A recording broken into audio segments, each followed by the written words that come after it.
অটোক্যাডে একটি অপশন আছে ডিভাইড। তো আমরা এখন দেখব ডিভাইডের ব্যবহার। তো ডিভাইড অপশনটা কোথায় থাকে? ড্রয়িংয়ে গেলে আমরা এই অপশনটা হচ্ছে ডিভাইড। তো ডিভাইডটা আমরা কীভাবে ইউজ করব আমরা এখন তা দেখব।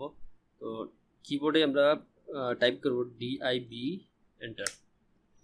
এখন আমাকে বলছে সিলেক্ট অবজেক্ট ডিভাইড। এখন আমি কয় ভাগে ভাগ করব, অর্থাৎ আমি চাচ্ছি যে 10 ভাগে ভাগ করব। 10 এন্টার প্রেস করবে। আমার এটা 10 ভাগে ভাগ হয়ে গেছে।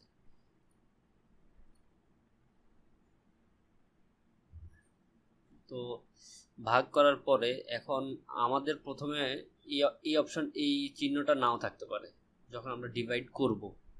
তো সেজন্য এটা চেঞ্জ করার জন্য আমরা যেটা ব্যবহার করব ডিডিটি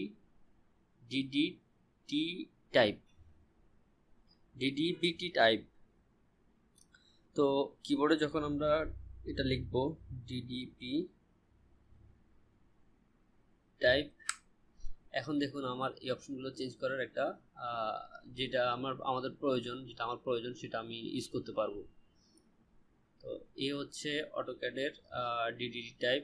আর হচ্ছে আমরা অটোক্যাডে যখন জুম করব তখন হয়তো মাঝে মাঝে একটা দেখা যাচ্ছে না অথবা অনেক বড় দেখাচ্ছে। তো আমরা তখন কি করব?